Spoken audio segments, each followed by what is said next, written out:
Hello, good evening everyone, and thank you so much for joining us here today.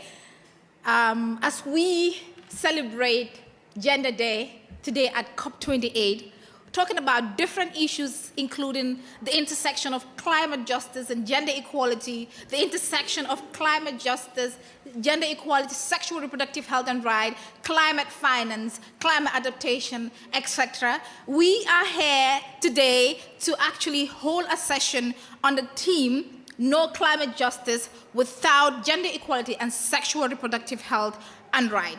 And obviously this event is organized by ARO, Danish Family Planning Association, the Queen Mary University, and the Sexual and Reproductive Health and Right Climate Justice Coalition. I'm glad every one of you actually joined us here today because this is a really important and critical topic that actually needs to have a continuous conversation because women and girls continue to be disproportionately impacted by climate change, especially those in the global south. And a UNFPA recent report actually shows that over 222 million people of reproductive age in the global south lacks access to modern contraception. And climate change is actually exacerbating and increasing the risk of gender-based violence in countries that are actually affected by conflict. And women and girls in these conflict areas actually are 26 times more at risk to gender-based violence, among others. I come from the Gambia, a country that is very much vulnerable to the impacts of climate change. And our city is actually at a risk of sea level rise. And if the sea level rises for just 1 meter, the city of the Gambia will be inundated. And this is a place that actually homes over 35,000 people. And as I always share in my panels, I am a daughter of a farmer, a proud daughter of a farmer. But over the years, the impacts of climate change has disrupted the activities of my family. And as my mom used to sell vegetables in the market, she actually had to stop this activity because of the impacts of climate change. And this is a similar situation to hundreds and thousands of women in the global south that are at risk to climate change. And it's really sad as we continue to see on a daily basis that women and girls in the global south continue to spend over 200 million hours just to access water, this is a sad situation and this is a sad reality. We sit in panel discussions, we sit and have conversations every single time talking about how women and girls are really vulnerable to the impacts of climate change. And I think we need to have more conversations like this as we continue. My name is Fatou Jeng. I haven't forgotten to introduce myself, by the way. I was just a little bit, involved. But yeah, I am the founder of Clean Out Gambia, and I'm also a part of the UNFPA Joint Working Group on climate change, and I'm also one of the advisors to the United Nations Secretary General on climate change. Thank you so much once again for joining us here today. And thank you to our amazing organizers for pulling this together because the issue of sexual and reproductive health and rights, especially its connection to gender-related issues, have often been overlooked. And when you look at our NDCs, when you look at our national policies, we continue to see how sexual and reproductive health and rights and gender have often been overlooked. And the more we have conversations like this, the more we are going to get our policymakers and our leaders to ensure that it is embedded and it is included in our national policies. And that is why my fourth panelist here today is Hita. Dr. Hita is a senior lecturer in global public health at the Queen Mary University in London. Her work explores the intersection of climate change and environmental crisis and gender and sexual reproductive health and right and justice. She is interested in how these intersections are framed in global policy and advocacy, but also how they are experienced by people in regard to their own health and agency and their decision making. So Hita, I would like to ask you my first question. That is, could you please present to us what is at stake when we talk about the linkages between sexual reproductive health and rights and climate change? And what is the current research gap that you see in this field as someone that has been working on this for quite a lot of years? Thank you, Fatou. It's a pleasure to be here, and thank you for that wonderful opening on this important topic. So our bodies are our starting points. They are as local as it gets. So without control over our bodies, we can't adapt, respond, or become resilient to the climate crisis. We can't make the decisions that best suit us and our personal circumstances, and we can't be engaged actors in our communities, our families, or for ourselves. The climate crisis is a crisis of bodily autonomy, and sexual and reproductive health, rights, and justice are a cornerstone of climate justice. As the crisis increases, it's taking advantage of existing inequalities and power imbalances in society, and it's amping up the unequal impacts. We're being affected in intimate and fundamental ways, and it's hitting some of us harder than others. Sexual and reproductive health and rights and justice are consistently contested and under threat, and are some of the most intersectional, political, and stigmatized issues we face in human society. But without them, we don't stand a chance of true resilience, of healthy communities, of upholding human rights and climate justice.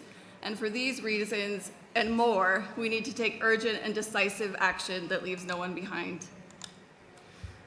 So today I'll describe some of these intersections and the evidence related to the crisis before moving on to a short discussion of gaps and opportunities. So when we look at this slide that I have here, we've heard a lot at this COP about the devastating impacts of climate change on health: rising temperatures, extreme weather, rising sea levels, increased air pollution, and more. But so often missing from this conversation is the specific impacts on gender and sexual and reproductive rights and health. They're varied, they're multiple, they're complex, they take hold in different ways in different places. And the slow and rapid onset effects, the cultural and social determinants of health, the power relations, social position, religious composition, and more sort of determine how people can access their rights and health.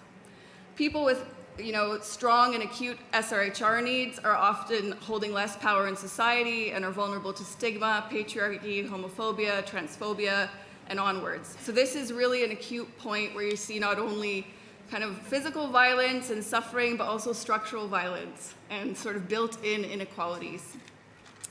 So I want to actually look at what some of the specific impacts are, and they are multiple, and I will not have time to describe them all. But as you can see, there's numerous impacts of climate change on sexual and reproductive rights and health. We also see sexual and reproductive rights and health deprioritized in times of crisis. It's difficult to keep consistent focus, political attention, and funding in this area. We see increases in sexual and gender-based violence, impacts on perinatal health, disrupted access to essential health services, supplies, and treatments. We see disrupted access to contraception, a cornerstone of bodily autonomy and safe abortion. We see the impacts of water and food security and scarcity on maternal health, skin-related conditions, issues such as HIV. You need adequate nutrition for HIV medication to work effectively. Climate-related impacts and diseases. And really what this shows is that there's compounding impacts for groups facing multiple and intersecting forms of discrimination, such as people with different sort of sexual orientations, gender identities and expressions, and sexual characteristics, people with disabilities, and onwards. And we have to make sure that nobody is left behind on this agenda.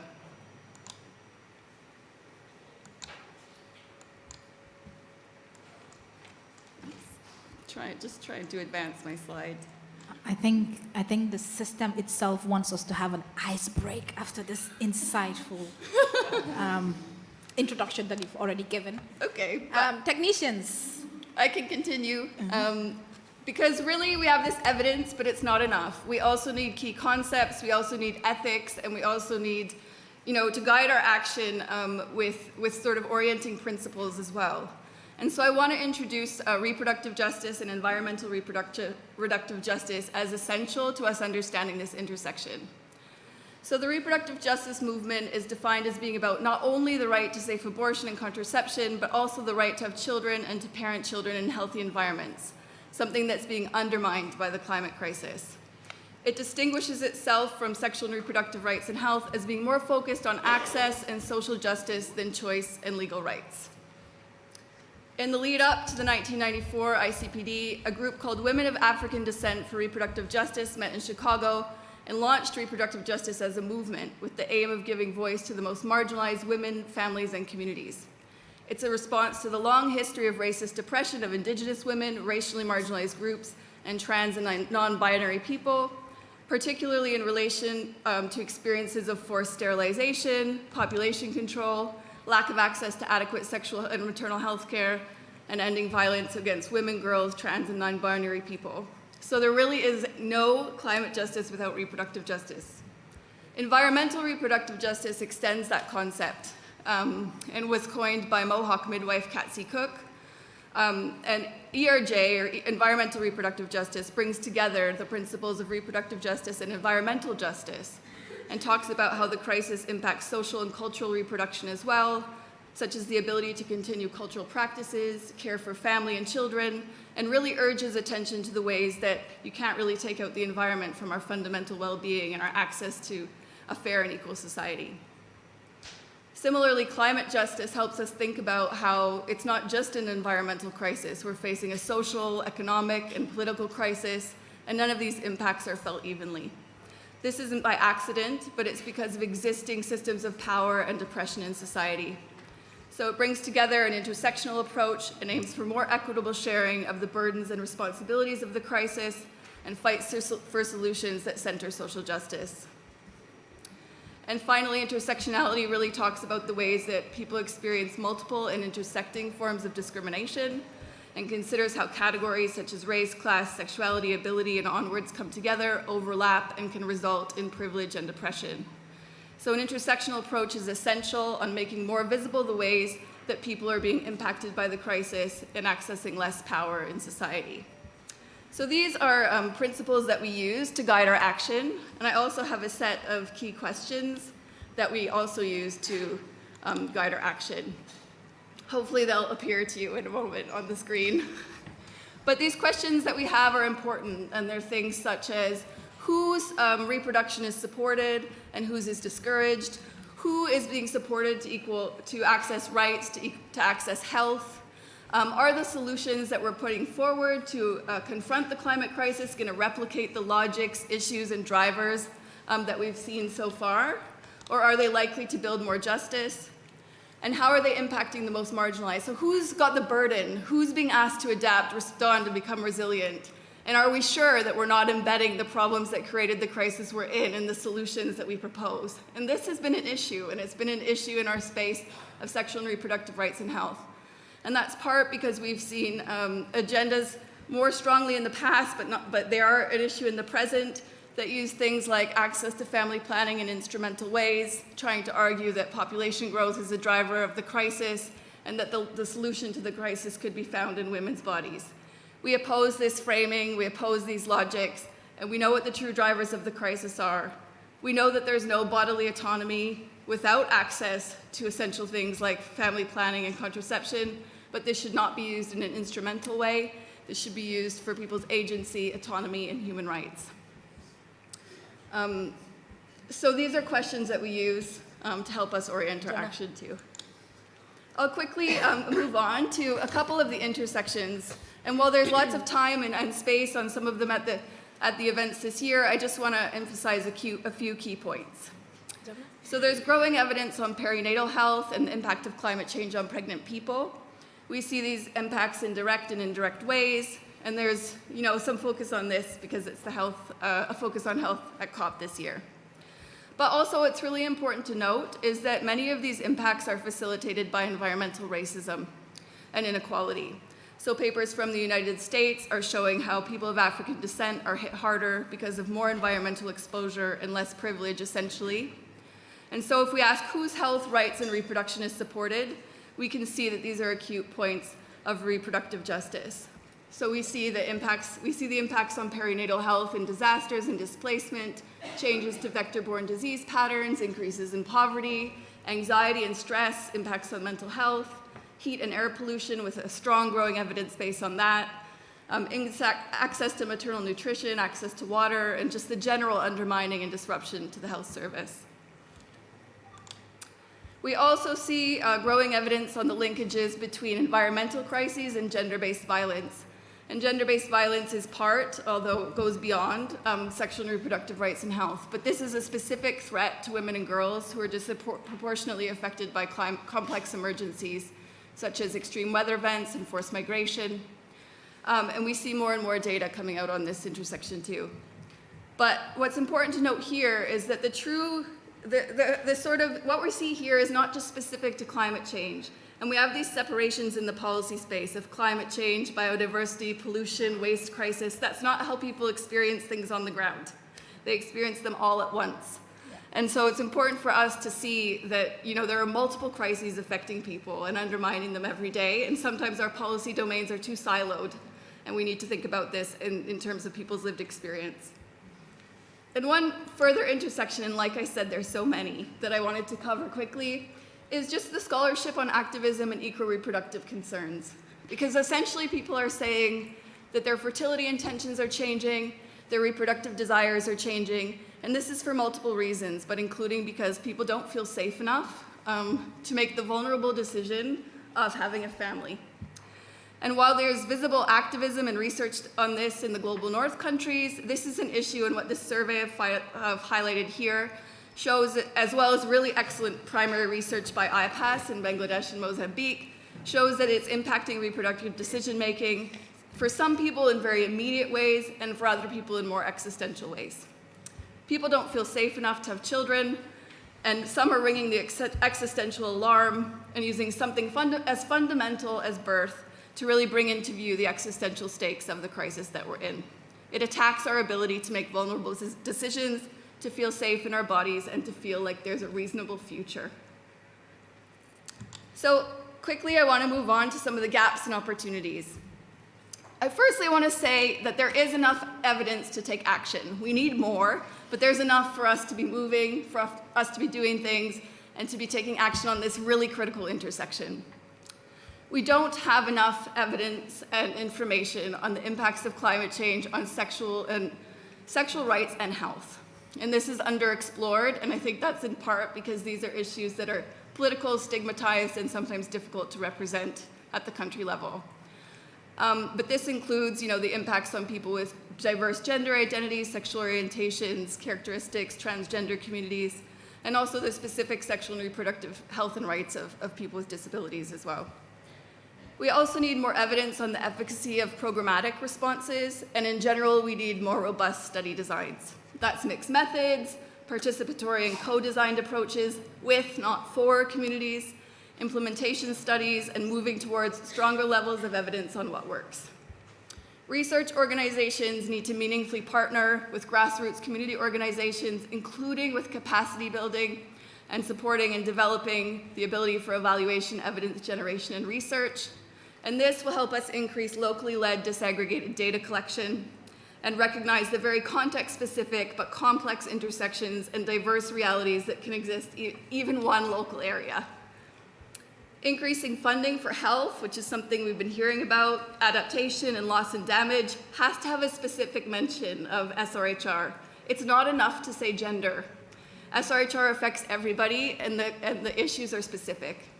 Funding should be human rights-based, equitable, transparent, and be explicit, and it should come in the form of grants, never loans, and these projects should be evaluated, and the funding should be held accountable. And finally, because it's been the health COP, as there's growing interest and investment in research, let's not leave sexual and reproductive rights, health, and justice behind. These are critical intersections. We can't enjoy health and well-being without them. And so as the health space moves forward, let's make sure that these critical intersections are included too. I think that's about my time. Thank you very much.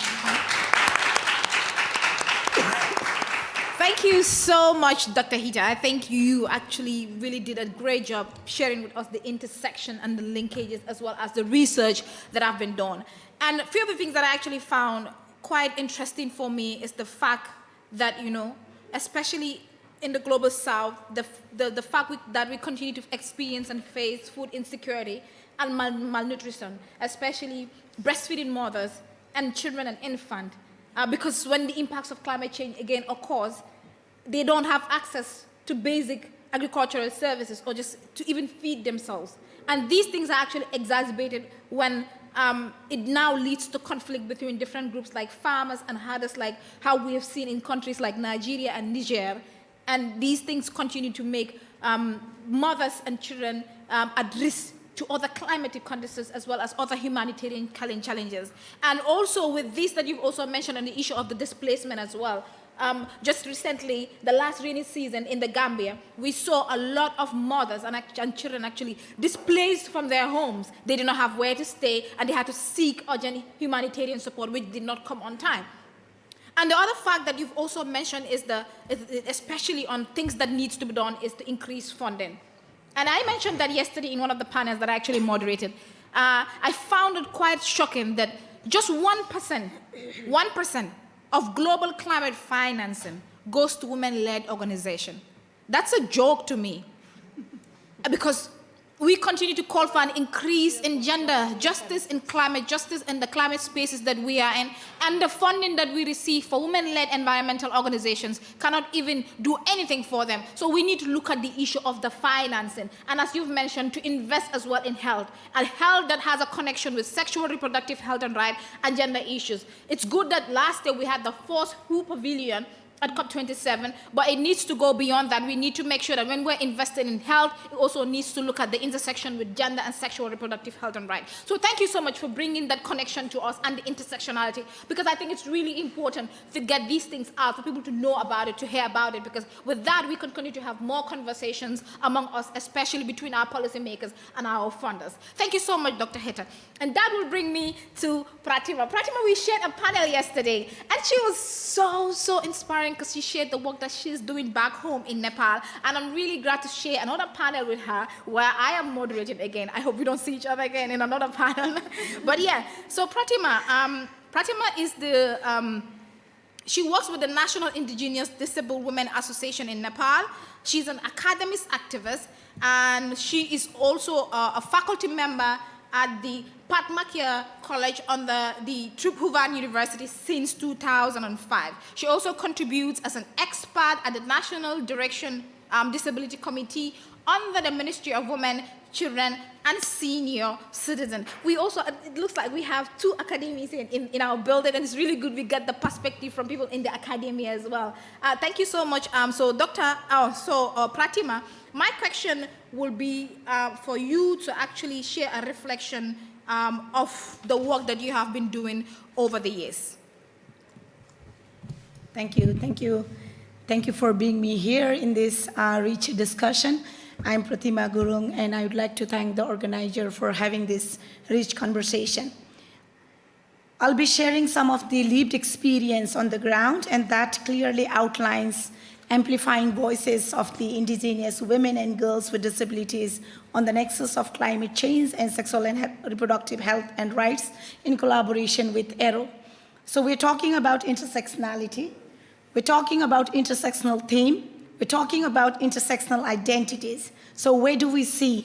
How do we see in the academia, and how do we amplify those academic research work with the lived experience from the ground and bring this conversation to this COP28. So having said that, when we look at the intersections of disability, indigeneity, gender, looking at the nexus of indigenous women and girls with disabilities, all around the globe we find 58 million indigenous people with disabilities and 28 million indigenous women with disabilities across the globe. If you look at these dynamics, 45 million live in Asia-Pacific region, and they live near about 19% in extreme poverty, who are lacking the basic services. And when I say basic fundamental services, sexual health and reproductive rights becomes one of the prominent services that these peoples are not receiving at the grassroots level. So sometimes it becomes very much difficult because you have multiple and intersecting identities, and that multiple and intersecting identities is not only connected with your basic rights, but also it is also connected with your healthcare, ancestral land. When it comes to indigenous people, it's connected with your poverty, and that is again connected with sexual violence, abuse, forced sterilization when it comes to women with disabilities. So you see a range of intersections and its impact. Disasters, emergency, climate crisis are our daily realities as indigenous women and girls. It's threatening our lives. And the data shows that 80% women with disabilities are victims of violence, and 80% of women with disabilities are still living in institutions. This is a groundbreaking reality. When it comes to indigenous women and girls with disabilities, 94.29% indigenous women and girls with disabilities are subjected to higher rates of specific forms of violence. This is really, really a critical question to us. Where are we? What are we talking about human rights? What are we discussing at this about the gender just transition? So this data clearly outlines, if you look at the intersections of multiple marginalized groups like indigenous women and girls with disabilities, you find the higher illiteracy and school dropout rates, geographical remoteness, increased vulnerability due to climate change and natural disasters, higher maternal and mortality rates, the racial stereotypes that is connected with disability, identity and indigenous identity, and we have a patriarchal mindset that is connected with our gender identity. This has really been complex to the most marginalized and intersecting groups like indigenous women and girls with disabilities in Nepal and also in other countries. So we had conducted a study, and the study was to understand the evidence of nexus of the climate change and SRHR related to indigenous women with disabilities. We tried to see what are the lived experience, how do indigenous women and girls know, are they aware about climate change, and what are the barriers that they face when accessing SRHR services. The study was also conducted to provide recommendations to the different stakeholders for policy intervention. So if you look at the methodology that we applied in Nepal, it was more about having both the qualitative and quantitative information. So the methodology was done with the DEX review, the relevant literature, key informant interview, focus group discussion, case studies, and there was survey questionnaire from 7 provinces of Nepal. And we realized that the issue of indigenous people and women with disabilities was really very complex, and they were not able to understand the nexus of the climate change in their day-to-day lives. Mm-hmm. So I'll just go with the findings of the study, what the study has come out. So if you look at the study, we see that the nexus of the climate change and SRHR to indigenous women and girls is a new emerging issue. If you look at indigenous women's movement and discourse, SRHR has really been an emerging issue to indigenous women. So when it comes to indigenous women and girls with disabilities, only 64% indigenous women and girls with disabilities have heard about climate change. They do not know how the climate change is impacting their day-to-day lives, but they know. But the word climate change is not very much familiar with them. We have to describe the events, the phenomena that is happening in their day-to-day lives, and this is how they were able to triangulate those relationships with their lived experience. They have also expressed that climate change is the part of our life. So if you look at the dynamics of livelihood, environment, and also the impact on health, we see that 58.2% has impact on livelihood, 55.2% on environment, 50.7% on social lives and interactions, 47.8% on impact of health, 50.7% increase in food security and hunger, 52.2% on mental health and psychosocial well-being. And the issue of forced displacement and migration that is related with indigenous women is 43.2%. So these are the extreme aspects of different layers of impact of climate change in their daily lives. Most of them are unheard. Most of them are in a situation that they are not able to express. So we find that the linkages of climate change and SRHR is interconnected. And when we look from the indigenous perspective, the indigenous philosophy and value, we also realized in the ground that the knowledge, the indigenous knowledge and systems are in the verge of extinction. Today we are losing our land, our territories, our language, and that has become a critical question to many of us who we are. Because if you look at the world biodiversity, 6% of the indigenous people living all around the globe, is protecting, promoting, and respecting 80% of the biodiversity for these peoples and planet. And thus has really become an alarming crisis for indigenous people, including indigenous women. When it comes to women with disabilities, the stigma and the stereotypes that is embedded related with indigeneity and disability has really been a challenge to indigenous women and girls with disabilities. That is why the SRHR services, the quality, the affordable SRHR services has really been critical to them. They do not have access to information. They do not have affordable health quality. They are not able to understand the language that they want to convey with the service provider. So these are the critical challenges that they have been facing at the grassroots level. As a result, they are not able to exercise their basic human rights, including SRHR services. I will just quote one case studies from a California user from the Madhya province, where the temperature is rising. So she uses a caliper most often, and that caliper that she uses for her mobility, due to the rise of the temperature, she is not able to use the caliper. She gets rashes and scars all around the short legs, and all my part of the body gets rotten. I cannot travel for many days, which further adds challenges in receiving my daily needs like sanitary pads, wash facilities. This has become a normal routine during the warm temperatures. I cannot make requests even to my family members nor to my relatives. I just remain unengaged in receiving any services for many days and months. I cope up with what I have, and that is not safe, that is not clean, that is not healthy and enabling for me. So life becomes difficult in accessing the basic needs like SRHR. Thank you so much, Pratima, for concluding your presentation on that.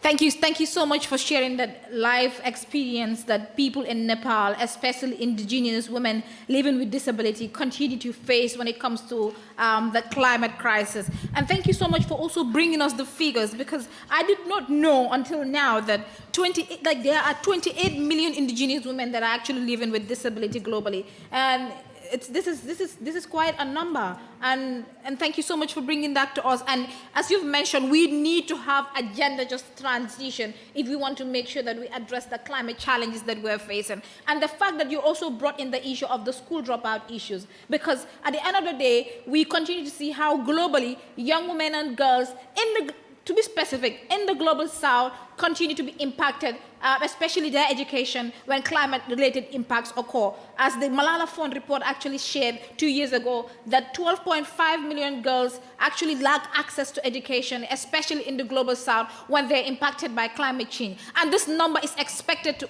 obviously increase if we don't do something about that. And as you've mentioned, that there are still about like 60-something% of indigenous women that still do not know or do not actually have some level of understanding about climate change. This shows that we need to ensure that there is more awareness and education to make sure every single indigenous woman around the world, especially those with disability, are aware of the impacts of climate change, because they are also one of the most vulnerable and marginalized. And thank you for telling us about the fact that, you know, the indigenous group also is losing their land, their language, and their territories, and we need to make sure that we protect these for a healthier environment for the indigenous community. Thank you so much once again for bringing that life experience for us, and I think it's really important, Pratima. So that will bring me to my next speaker, that is Lipi Rahman. Lipi Rahman from Bangladesh has been working with different NGOs for women and girls' rights and to end violence against women issues since 2002.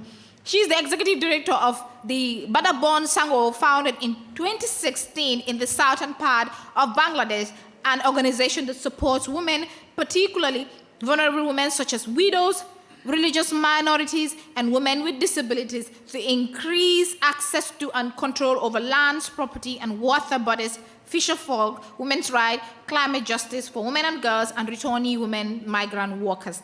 Thank you so much, Lipi. And Lipi, we would like to hear about the situation in your country as well, and what impact you have seen among structurally excluded groups in your context, especially in relation to climate change and sexual reproductive health and rights.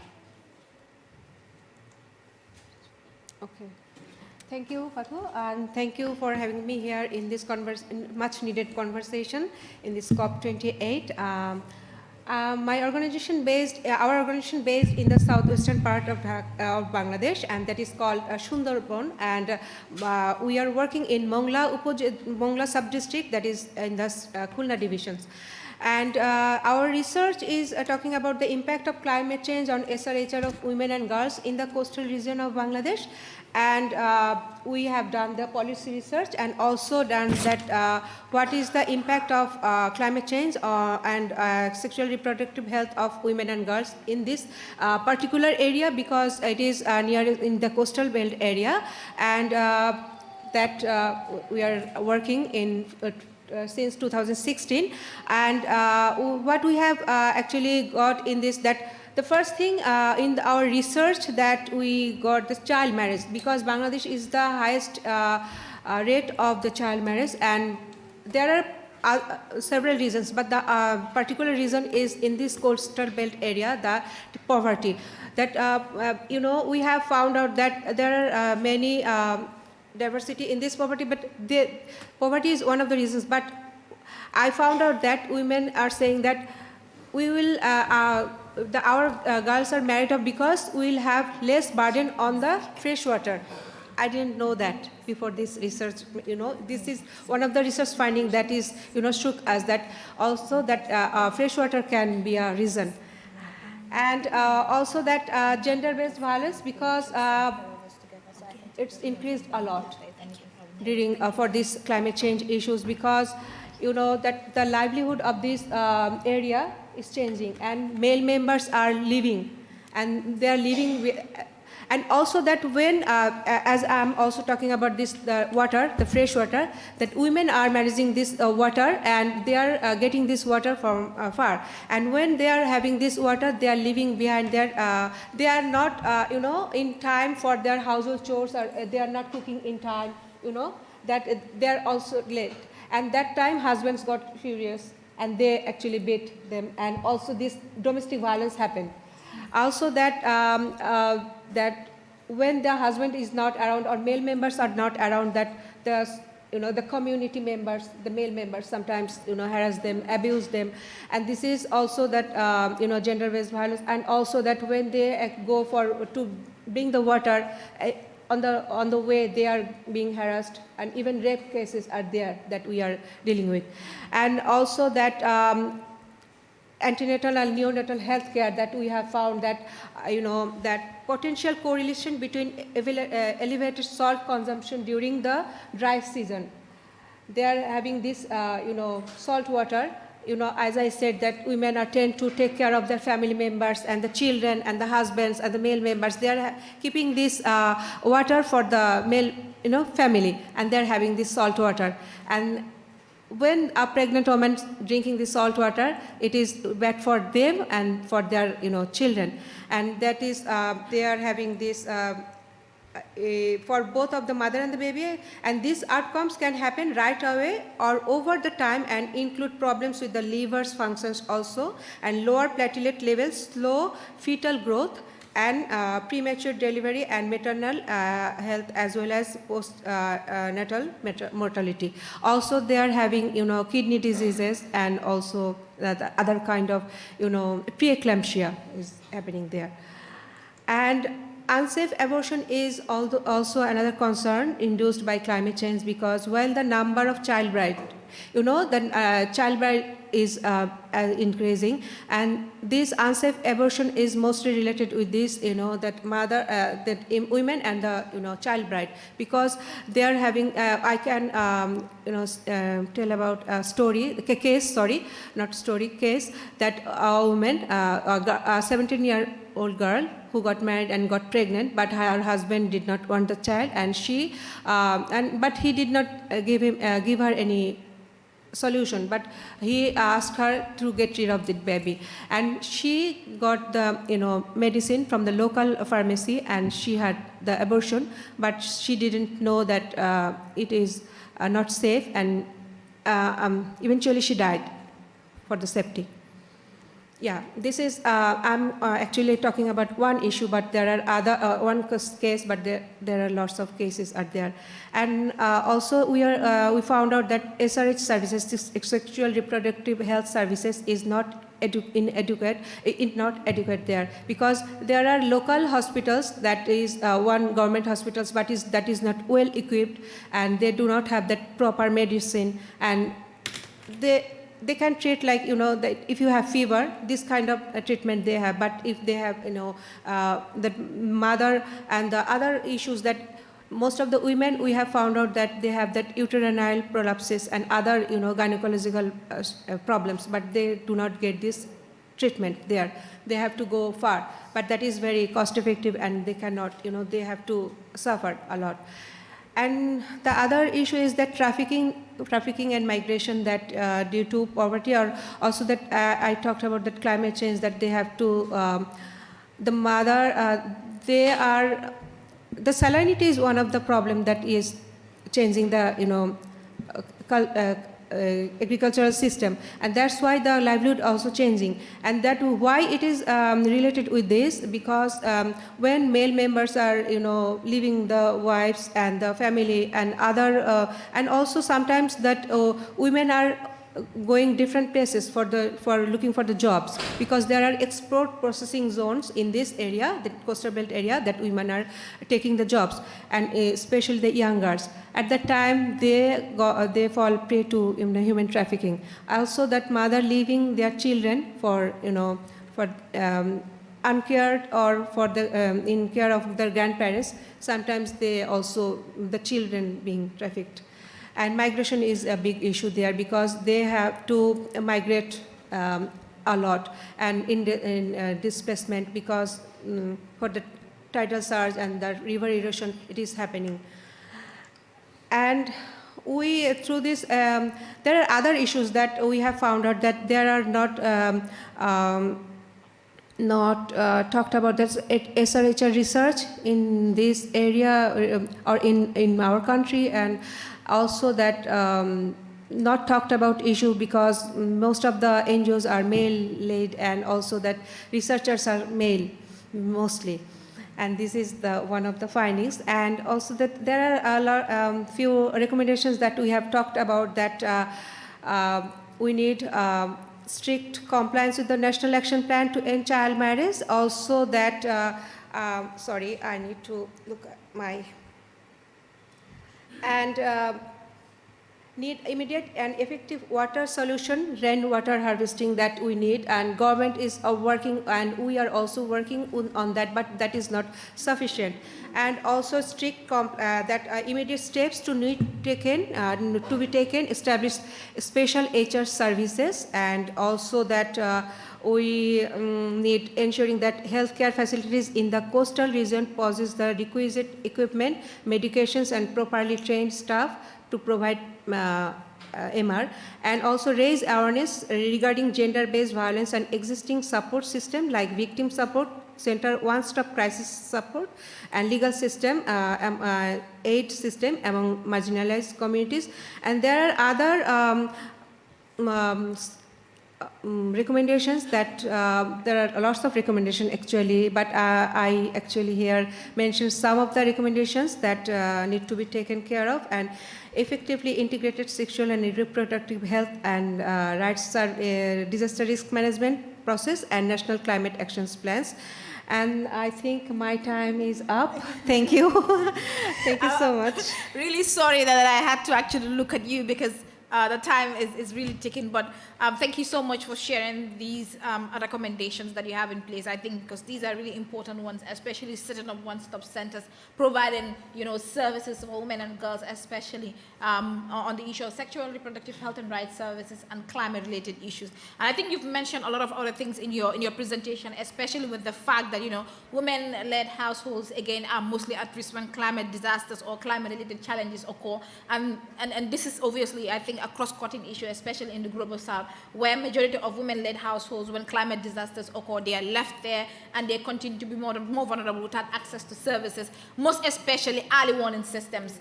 Because if they have access to climate information, if they have access to services, to loans, to credits, and also proper land rights, I think a lot of these things could be avoided. But with the fact that we do not have the services in place, it makes it really difficult for especially women-led households to be able to effectively adapt. And thank you so much for bringing all these things, especially the vulnerabilities of these structurally marginalized group, but also provided with us recommendations that we can take away from this session here today, especially at our local level, where we can push our policymakers to more or less implement. So thank you so much, Lipi. I wish we had more time to hear a lot of the amazing things that you actually do in your community. I will move to another individual that is Tara Daniels. So Tara is Senior Program Manager at the Women's Environment and Development Organization, which is WIDO. Tara leads WIDO's portfolio on the feminist climate finance, supports women's participation in the climate negotiation, and advocates for a gender-responsive climate policy. So Tara, we would like to hear a bit more about how you see the policy landscape and in what direction we're actually headed. I'm quite interested in this, especially on the issue of climate finance. So I'm going to listen to you and have something to take away from me as well. Thank you so much. So we'll go with you. Yes, I'd love to talk about where we're actually headed, but also where our advocacy can take us. If we harness the energy and recognize the incredible imperative that we have, as Heather was saying, both ethically and in terms of the evidence that we've just seen presented. So let's recognize that this is the moment that we're in the UNFCCC. So it seems like we have so many more negotiation tracks happening, but we want to ground ourselves in the idea that we have the Paris Agreement in place that's driving a lot of the climate action that's happening under this multilateral process. And that there's key work that's related to the Paris Agreement as well as to the convention that's happening at the party level. And that's being guided in part by what's been negotiated at these previous COPs in terms of implementation. And we want to think about this big picture of the ratchet mechanism that's in place to ensure that we're ratcheting up climate ambition without backsliding. And one example of that is the global stocktake that's happening here to help parties collectively take stock of where we are before this next round of NDCs. So this is the current landscape, and I think that introduces some important ideas of country-driven action and looking at what's happening on the ground, of transparency, of accountability. So when we take that and we see that there's this commitment in the UNFCCC to gender equality and to gender responsiveness, and where we absolutely recognize that that commitment cannot be fulfilled without the fulfillment of sexual and reproductive health and rights, then we have this entry point of gender that's already established that we can use as we start looking at what's happening at a country level. Let's first take the NDCs. There's existing guidance that they should be gender responsive in any participatory development processes that are happening. But as we look towards this next round of NDCs, we know that this has to happen in a much more inclusive and participatory way, taking forward the existing knowledge, experiences, and perspectives that exist within country. All of this information that we have heard presented should be integrated into an understanding of needs, priorities, and solutions that should be funded. So as we think about these NDCs, we do have several key tools that are out there to help us better look at them from an accountability perspective. My organization, We Do, has a gender climate tracker where we've analyzed gender within the NDCs from the first round, the new and updated NDCs, and continuing. There have been also reviews of gender in the NDCs by CARE and by IUCN. And APWLD has done amazing work using feminist participatory action research on several NDCs. We also try and use the Gender Climate Tracker to collect some of that, as well as to link directly to the NDC for that level of accountability. Who's looked at their NDC? It's a little difficult within the NDC registry. So that's one thing that we want to use. We also recognize there's been specific analysis that's been done by UNFPA and Queen Mary University, funded by IDRC, on SRHR and how it does and does not show up in the existing NDCs.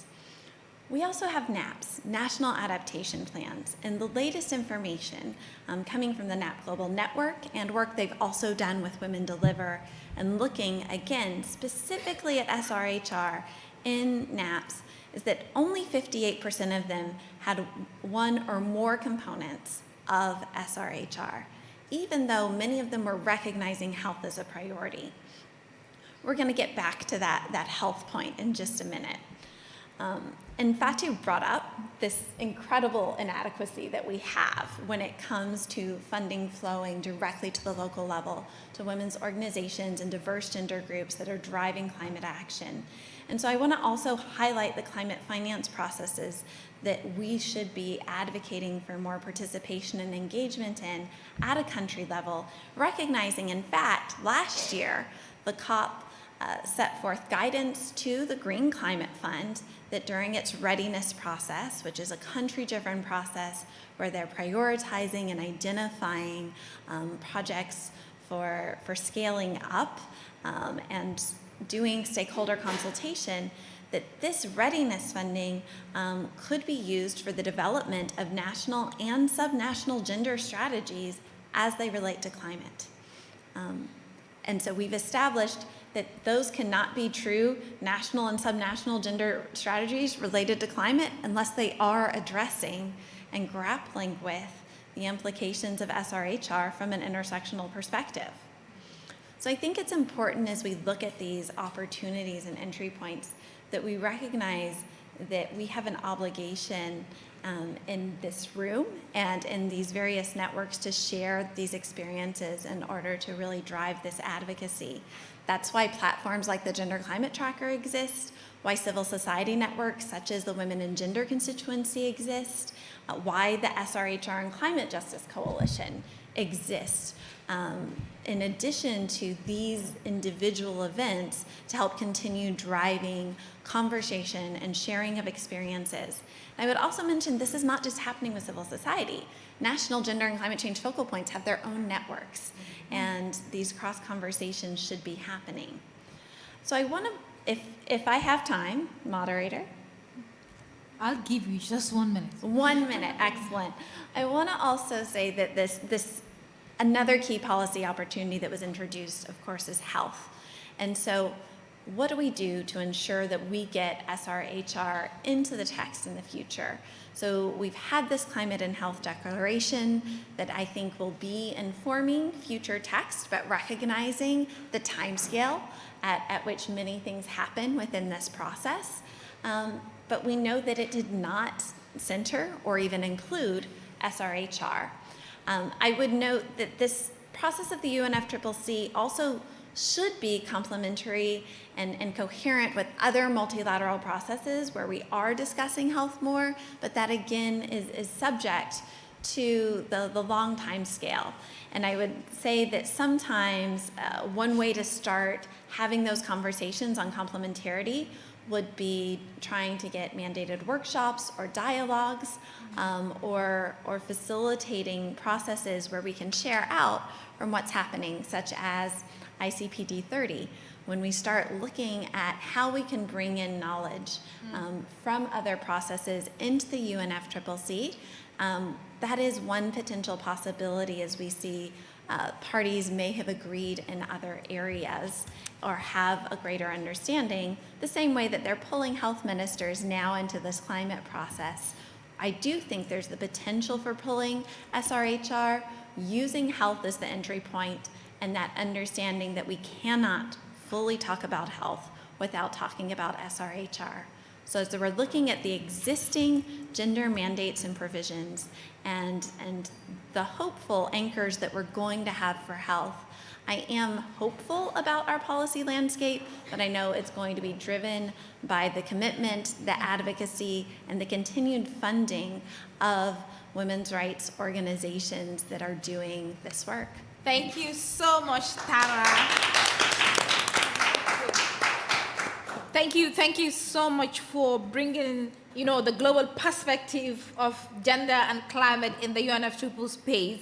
I think it's really interesting with the panel. We hear from the global perspective. We go local, we go global, and we go local. It's really amazing that we're hearing from all this context because it helps us understand more the topic that we're having today. And the fact that you've mentioned that we cannot fully talk about health without talking about sexual and reproductive health and rights, and we should use health as a gateway to ensure that we engage, especially our health ministers, to ensure that it is incorporated in our national policies is something that is really crucial. Because I even had a conversation a few months ago with my Minister of Health about the issue of sexual reproductive health and rights, because I was reviewing, I was doing the fact sheet review for the Gambia with the UNFPA, seeing how well they've integrated sexual reproductive health and rights and gender, among others, in our NDC. And sadly, we don't have that included, and it's the same for many African countries, actually. So engaging and using health as a gateway will help us a lot in making sure that we get our policymakers to be aware of the importance of sexual reproductive health and rights.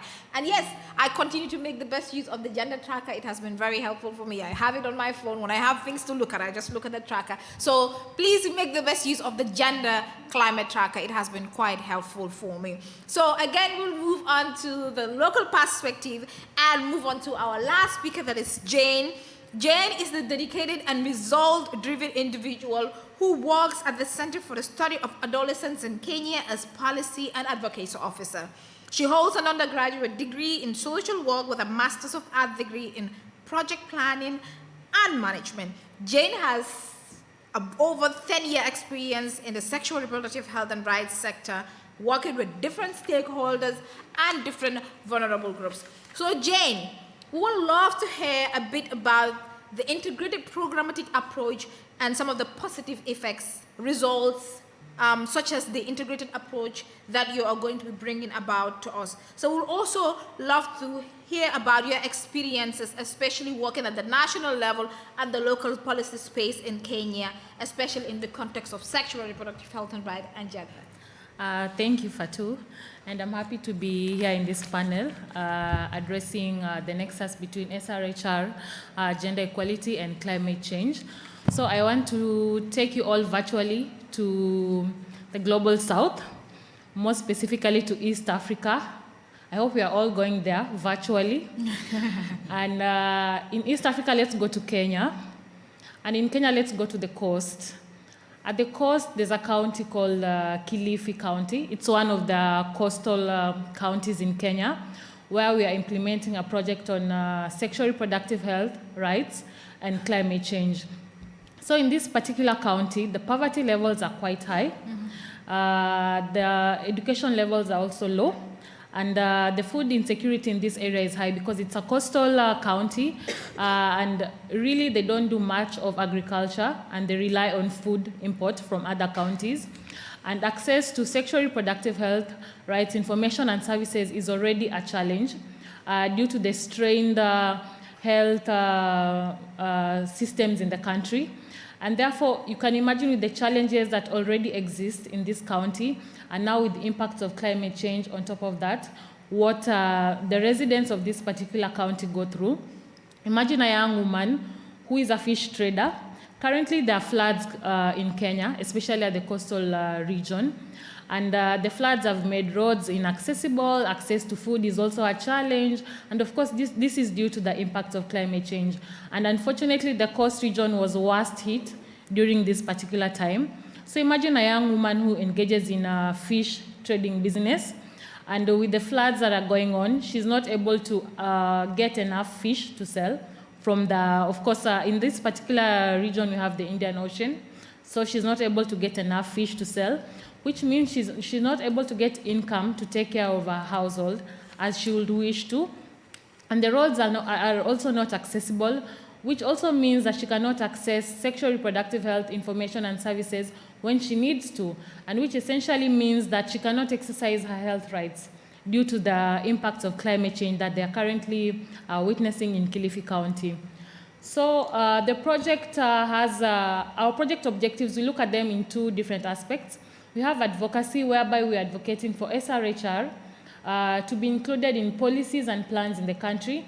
And essentially this means that when this is included, then we'll have funds allocated for the same, and therefore implementation can also happen on the same. So having integrated policies that really prioritize sexual reproductive health and rights. And for empowerment, in Kilifi County, we work with the beach management units, which is a fisherfolk community, and the community forest associations, which are communities that live adjacent to the forest in the area. And by working with them, we create awareness to the women for them to be more aware of their sexual reproductive health and rights, gender equality, and also increasing the opportunities to engage in implementation of nature-based solutions, and also holding the duty bearers accountable for the protection and fulfillment of their rights, whether it's health or related to environment. And in our integrated approach, as we implement this particular project, first of all, it's multi-sectoral, which basically means it brings together various key stakeholders. In the project, we work with the Department of Health, we work with the Department of Gender, we work with the Fisheries Directorate, we also work with the Environment Department, specifically the Climate Change Directorate, because for us, we realize that as an organization that is, our core mandate is on sexual reproductive health and rights, and with this kind of integrated project, we cannot only work with the health department, but you have to bring together all the various key departments and work together to address the climate change impacts, because it affects various sectors. That's why we are looking at it in a multi-sectoral approach. We also encourage participation of communities. There's no sustainable solution if we do not involve the communities in our work. For us, from the onset, we even did a needs assessment whereby we involved the beach management units and the Community Forest Association just to get to know what are some of their needs as we come in to address the nexus between SRHR, gender equality, and climate change. What are their needs? What do we need to prioritize as we address this nexus? So for us, of course, participation of the communities, involving them in our plans, in our implementation, so that they own up this particular intervention. For sustainability, we do not want to just tick a box, but we want sustainability in our intervention.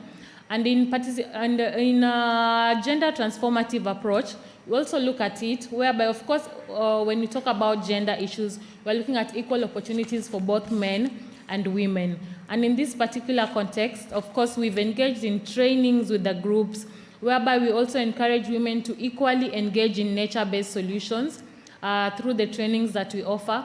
In Kilifi County, the norm is that the women will be left at home to take care of the household, while the men will go out and engage in the conservation activities. But in this particular intervention, we also encourage the women to be part of decision-making, to engage in conservation efforts, as much as we also focus on the SRHR component, for them to be part of both dimensions and not to limit themselves to just being at home and taking care of the home. They can also participate in decision-making at the community level, which is what we encourage through this project. They engage in mangrove restoration and conservation. They also mobilize their fellow community members to access sexual reproductive health information and services. We also have access to SRHR services. When we look at the nexus, for us, we look at also offering a wide array of sexual reproductive health and services. When we have community outreaches at the community level, where we take these services closer to the community. And what we do is that we work with the health department, and we also work with the public health facilities within this particular project implementation site, so that we are able to take these services closer to the community. Anyone who's interacted with the fisher folk know that these people hardly get they hardly create time to go to health facilities for services. So as a start, we decided to take the services closer to them, work closely with the public health facilities through the health department to also encourage a referral. Through that, the community also creates a rapport with the public health facilities, and referral is enhanced, which we've seen. Now the communities can easily walk into a facility because most of the services are free. But previously, most of them were not aware that you can just walk to a facility, get to ask about any sexual reproductive health information that you'll wish to know, and also access services whereby most of the services are free. So we do, in our community outreaches, we do offer cervical and breast cancer screening, HIV testing and counseling, as well as contraceptives, a wide method, we call it method mix. So they're able to choose whatever they want, whichever SRHR service they will wish to access. And when it comes to some of the positive aspects of the integrated approach, we've seen a holistic benefit, whereby the communities have gotten SRHR information and services, of course, much closer to them, and an enhanced referral system within the community. And they've also been trained on conservation. The coastal region, there's a lot of mangrove degradation at the moment. So we've seen a lot of many community members engaging in marine conservation and restoration, as well as also getting more information on their sexual reproductive health and rights. So we've seen a holistic benefit to the communities. Unlike before, where we would go with a project, a health-affiliated project, and only focus on the health indicators. But in this particular integrated approach, we look at how can we help the community in a holistic way. So there's the holistic benefit. There's also joint accountability and partnerships. This project is being implemented in partnership with the WWF Kenya, Worldwide Fund for Nature, Kenya. And therefore, we work as a team. We bring our expertise, both as Center for the Study of Adolescence and WWF, whereby when we approach, when we have community activities, outreaches, we're able to share information on both health, environment, and even gender, not only limiting ourselves to, personally, the norm will be I will limit myself to health information, but that is not the case. We've even seen our health practitioners now talking about conservation during our community activities, which is a plus for us because they were also amazed at how health, gender, and climate change really interlink. And now they're able to talk about the nexus easily. And it's also cost efficient. Imagine going to a community as an organization that is, whose core mandate is on health, talking about health today. Tomorrow, another organization goes and talks about conservation. The next day, another organization goes and talks about gender. We even make the communities get tired of us because we all want their attention and not forgetting that they also have their own lives going on. So when you come as a team, it's cost efficient. We're able to jointly sit down and plan, which we do together with the departments. We jointly sit down and plan our activities and engage in our intervention as a team. Definitely. Thank you. As I conclude, on the last slide, on experiences with policy, this is very key and I need to mention it. In Kenya, of course, we're also facing the challenge of integrated policies, having SRHR referenced in some of our policies and our plans, and case in point, the National Climate Change Action Plan. They've done a lot of course, consultations with various stakeholders, but when it comes to having SRHR referenced in these documents for budgetary allocation, for implementation, it is still a challenge, lack of prioritization. But one way that, in which we are approaching this is collaboration through networks and alliances. As a team, as a group, you have a bigger voice, as opposed to doing it alone. Working in silos, of course, is also still a challenge. Most sectors are still looking at their work in silos. Even here at COP, you find in some sessions, people still have that siloed way of thinking. So it's time for us to look at it as an integrated issue. Climate change is integrated, it's multifaceted, and we need to have also comprehensive solutions for it and ensure that SRHR is being addressed and prioritized as a resilience and adaptation strategy. And finally, we need proper documentation on the benefits of integration for these to be included in these documents. A lot is being done. A lot of good work is being done to address the nexus, but I think it's time we package this work well for it to be really recognized and prioritized as a key area. Thank you very much, Fatima. Thank you so much. You know, Jane, I wanted to ask you, am I permitted to intervene now? Because I was a little Sure. bit, yeah, great. Thank you so much. As she actually, you know, beautifully wrapped up her presentation that climate change is integrated, it's multifaceted, which is why we need a comprehensive approach in addressing the climate problems that we've seen.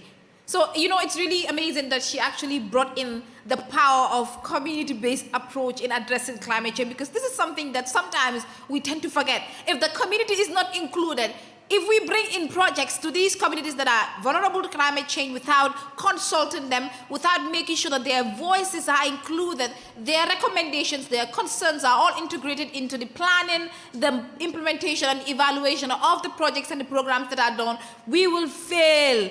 I've seen that I've seen some projects that have been implemented in the Gambia and they failed woefully because the communities were not consulted. And thank you so much for bringing the power of, you know, a community-based approach, the power of partnership, the power of working together to help us ensure we get a collective, efficient and effective result in addressing climate-related problems. And also the fact that you've mentioned the issue of, you know, the local knowledge and the making sure that the local knowledge is also a part of the process is quite a crucial thing. So that will bring me to my most interesting part of this session here today. We've heard from our speakers.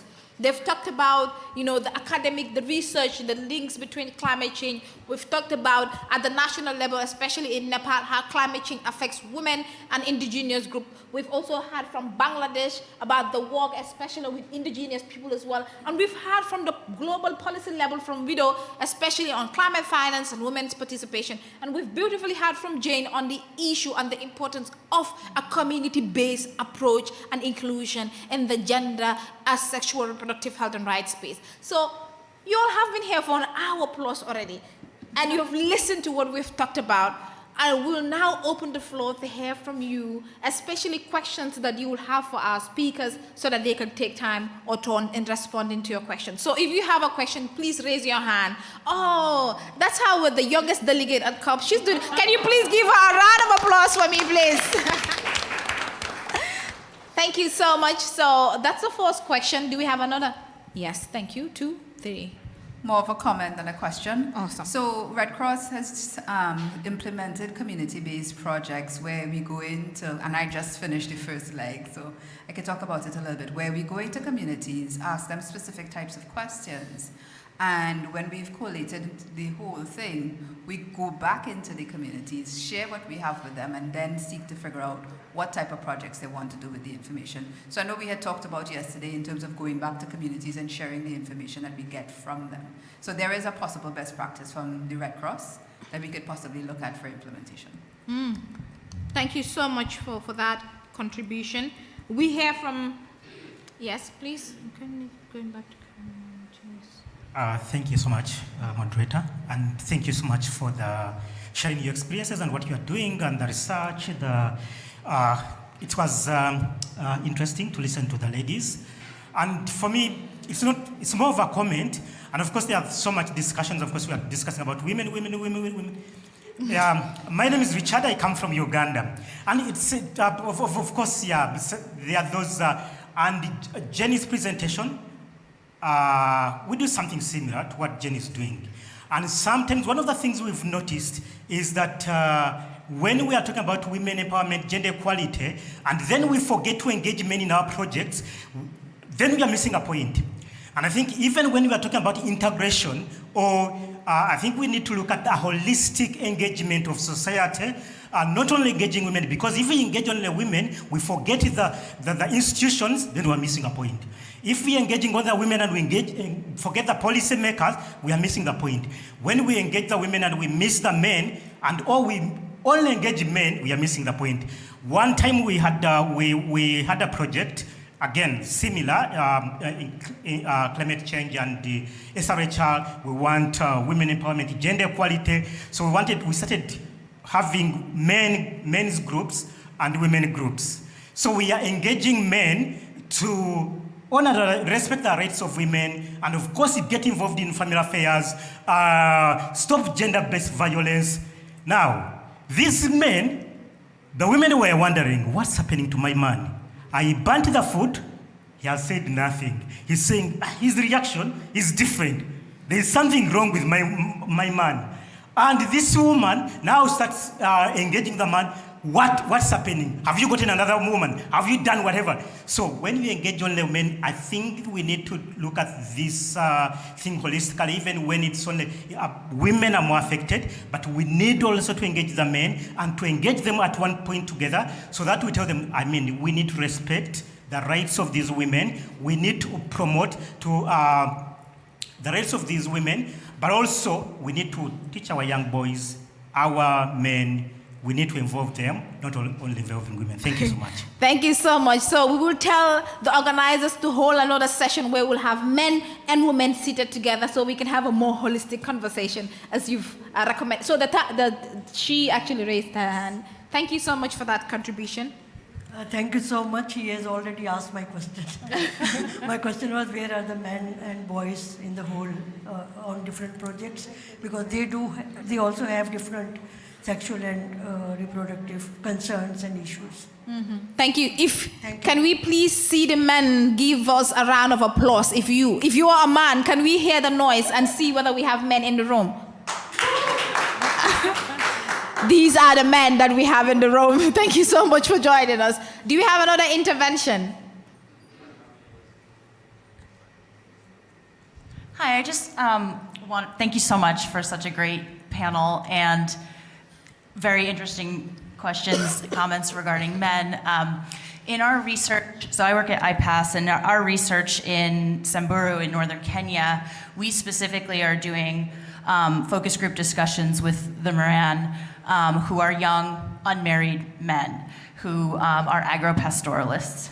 And what they tell us about their sexual and reproductive health and how climate change, specifically drought, extreme heat, and flash flooding, is affecting their sexual and reproductive health is, well, first of all, because of the increase in child marriage that I think a lot of people talked about, there are not age-appropriate girls for them to marry when it does come time for them to be married, because these girls their age are being married off to older men. Second, traditional circumcision ceremonies, which is like what happens before they become a Moran, are delayed because they're supposed to be during the rainy season, right? And so traditional ceremonies, we talked about environmental reproductive justice and how it's also about cultural reproduction, right? And so those traditions, marriage ceremonies and circumcision ceremonies, are being delayed, or they're not happening. And then the third thing was very much spread of STIs and HIV. And one of the reasons is because men have to migrate further and further into the rangelands so that they can find pasture for their animals. And so they're going further and further away from health facilities. And so they can't access condoms, they can't access the treatment they need for sexually transmitted infections. And so I think, yes, sexual and reproductive health is about everyone, right? And so I just wanted to share that. Thank you so much for that insightful contribution. Do we have any? Yes, one and two, and then we come back to our speakers.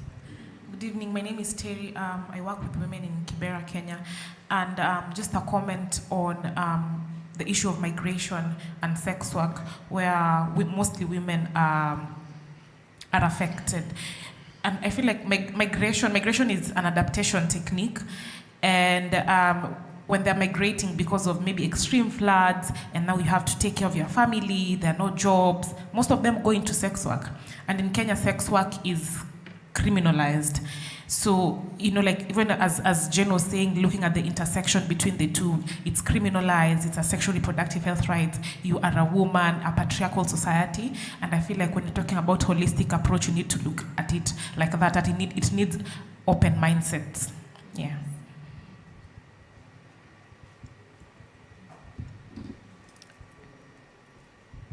Sorry, she actually just spoke all I needed to say. But just to add up, I'm Helen Titi from Nigeria, and beautiful presentations. Everything said there is such that we can relate to it, especially organizations that work at the grassroots level and among displaced population. Just to add up to all you said, on the other side, we have women who can't access their antiretroviral drugs, you know, and so we're giving birth to children who are infected. So it's an issue that we bumped into. And then about child marriages, there's a culture in some place in Nigeria where a little girl raped or pregnant, and then the man responsible is not sought after. They look out for the oldest man who never had been married in his life or never had children, and then they dash the girl to him as a wife. And 2, 3, 4 years, the man is dead, and then she's there as a young widow, 16, 17, 18-year-old widow, and then she becomes a wife for the community. So we have different issues that are, you know, that relates to different communities, and paying attention to peculiar issues will also respond to the reproductive health of the woman. Thank you. Definitely. Just one final comment, and then.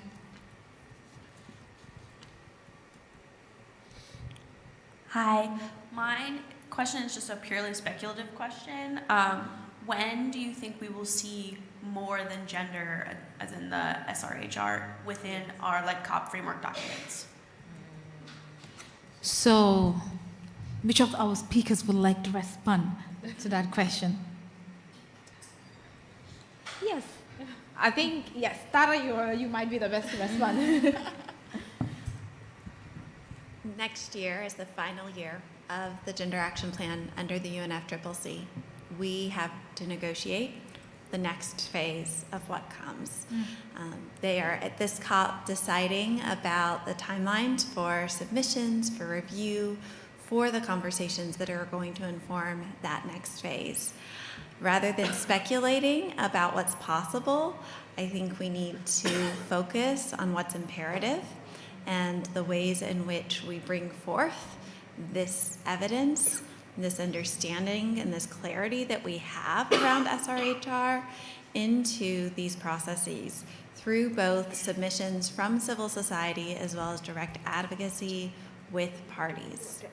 It's our responsibility, and I also would just highlight that I think the ways that we can strengthen our advocacy is working in collaboration and aligning our efforts as much as possible. And that is the reason, in fact, that the SRHR and Climate Justice Coalition emerged several years ago and came forth. For years, the Women and Gender Constituency did have an issue brief on SRHR, but there was so much need for more dedicated space and attention and sharing. Sally, for example, has shared the study findings directly with everyone participating in that coalition. So this is a space for learning and for strategizing if you do want to continue this conversation beyond this room. Thanks. Thank you so much, Tara, and to our amazing audience.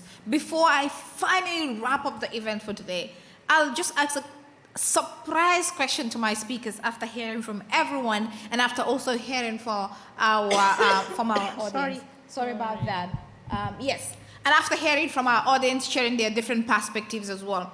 So from the room here and from the look of things, we need to ensure that, again, there is a holistic approach where we work together to make sure that sexual and reproductive health and rights are not only integrated in our climate policies, but also in our national health policies as well. So I will give each of you 30 seconds maximum to tell me your final takeaway or message to our audience today. What's your final message to our audience in 30 seconds? I want to also respond to this question because I think it's up to us. You know, we have the privilege of being here. The knowledge that's been shared actually from the audience is amazing. Please document, please communicate, please amplify these stories. It's up to us to kind of get this into the action plan, to take action, to hold our governments, our duty bearers, the people in power accountable. And we need coalitions to do that, but we need, everybody to share the incredible knowledge that's been shared today And I'm always impressed. We did a speak out yesterday on this issue, and it was moving, it was imperative, it was memorable, and we need voices from the front lines and communities entering these spaces of power. Thank you so much, Doctor. She said we need to share our knowledge. We need to make sure we use our voice, our power to share our stories and our life experiences. So what's your message? She has said all the things. Yes, I think we need to talk about more that SRHR issues and the climate change and women and girls affected, who are mostly affected. Thank you so much. Tara? We need to engage and participate in our policy processes, bringing forth whatever you have, your passion, your dedication, your evidence, your experience, your perspectives, your voices. Bring that to your policymakers. Engage yourself in those policy processes. You have a right to participate. Mine is let us break the silos in policy formulation, in funding, in implementation. That is the only way we'll achieve integration. Thank you. Thank you so much. Thank you so much to our amazing speakers. Thank you so much for the amazing work that you continue to do at the local level, at the national level, at the international level. And my takeaway from this session, especially from the presentations and the work that all our speakers actually do, is that we need to make sure that there is an increased awareness of sexual and reproductive health and right issues, especially its nexus or connection with gender equality and climate change among indigenous as well as women living with disabilities, but in general, women around the world. We need to make sure we provide sexual and reproductive health and rights services, maybe like one-stop centers where women could actually come and share their stories to get support from the government as well as other stakeholders. We need to make sure there's an increased funding for women groups. 1% of global climate funding is definitely nothing compared to the work that women-led organizations are doing in our countries, in our communities, and in our regions. We need to also increase investment in health, making sure that health is an entry point to ensure that sexual and reproductive health and right issues are integrated in our policies. We need to make sure that we use a community-based approach. We need to make sure there is partnership. We need to make sure there is coherence. We need to make sure that it is holistic, to make sure that every single stakeholder important in our discussions, in our work in advancing sexual and reproductive health and right issue is included in the conversation and the program. We need to make sure that we use a gender-just transition in ensuring that sexual and reproductive health and right issues are also maintained.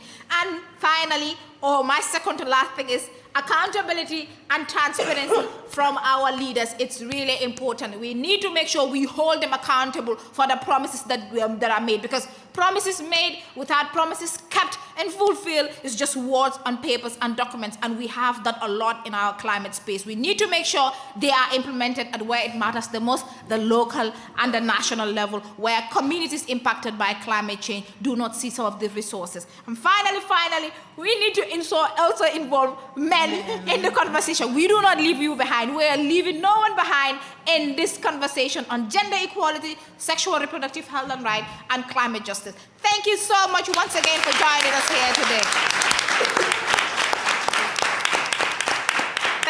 Thank you. So if you enjoyed this session from our speakers, can you give them a round of applause?